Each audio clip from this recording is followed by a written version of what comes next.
This week we're going to talk about distinctives. And so when I say distinctive, what I mean is those things that stand out from everything else. You won't mistake it for something else because there's certain attributes that set it apart. Let me give you an example. How about an owl? You ever heard an owl in the middle of the night? You don't mistake that for some other creature, some other sound. It's an owl. It's distinct. How about a Jeep? When you see a Jeep, you know it's a Jeep. You can tell by those round headlights and that 7-bar grill. That's a Jeep, buddy. The sound of a Harley Davidson, distinct from everything else. It's unique. That's what makes it special. But how about barbecue? Oh yeah.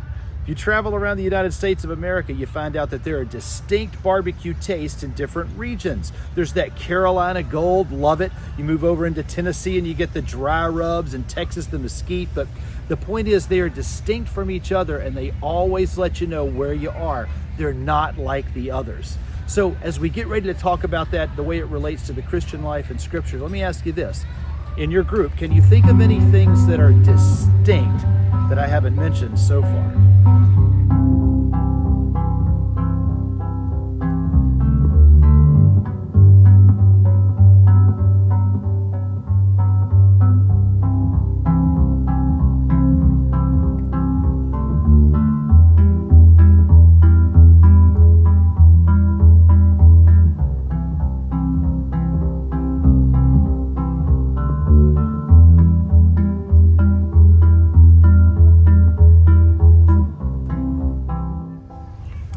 Okay, new word, aphorisio.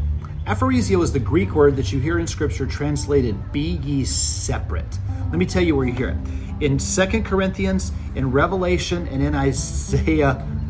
Hey, sorry, the police are checking on me there. In 2 Corinthians, in Revelation, and in Isaiah, this word, come out from among them and be ye separate, aphorisio, is used. And what the Scripture is trying to get across is, if you're an authentic Jesus follower, you are going to live a life that's different, separate, and distinctive from the culture around you. Distinctive in a kingdom way, distinctive in a God-honoring, Jesus-focused kind of a way. Now, I have a couple of thoughts I'd like to run by you.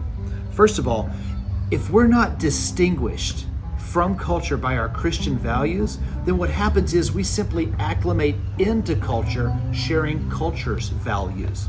Now, your culture may have a lot of great values to it, but the fact of the matter is, unless it's purely scriptural, the culture is going to have some ways where it falls short of the kingdom of heaven.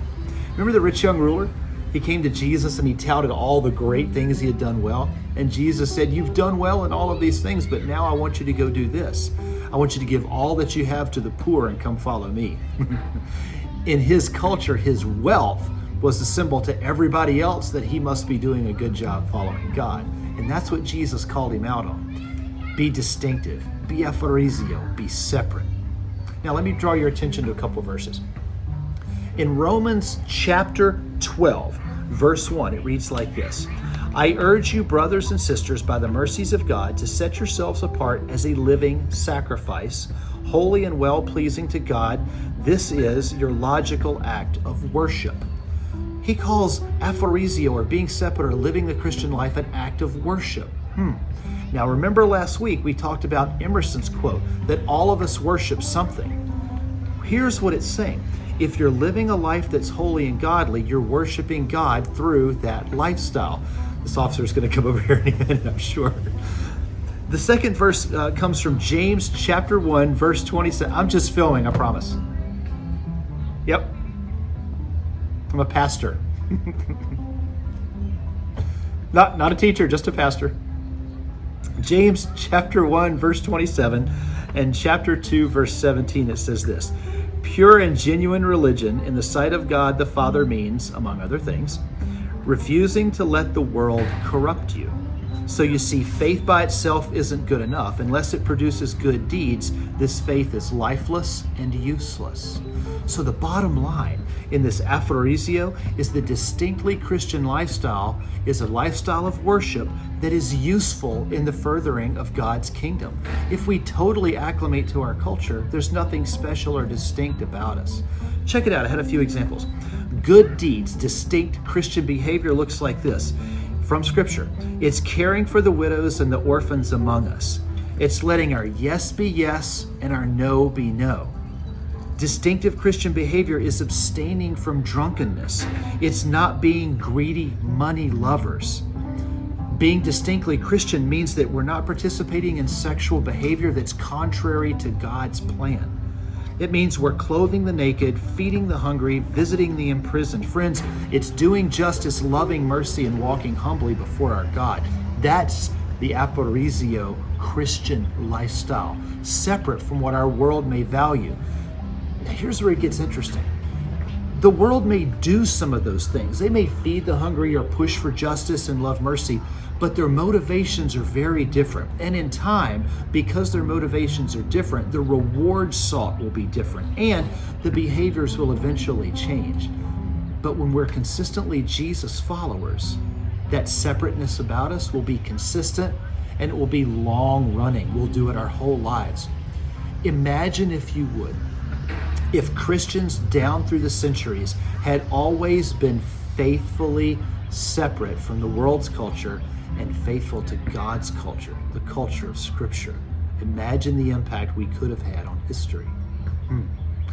This week, here's what I want you to do. I want you to think a little bit about your Christian life, and I want you to think about ways in which you could be distinct wherever it is that you're living. Whether that's with the waiter or waitress at the restaurant, with the car salesman, with your spouse, with your children, with your neighbor. I want you to start thinking of ways that you can be distinct, aphorisio, from the culture around you, your motivations and your behaviors pointing to Jesus. Give that some thought this week. Talk about it with your friends and partners, and I'll look forward to hearing your thoughts and comments this week. So click the link above, jump into the forum, make some comments, and discuss with other folks how you can live a lifestyle that is aphorisio, distinct, unique, and set apart from the world around you. I'm Pastor Shannon. This has been Thursday Thoughts. I'll look forward to seeing you next week. Until then, go in peace.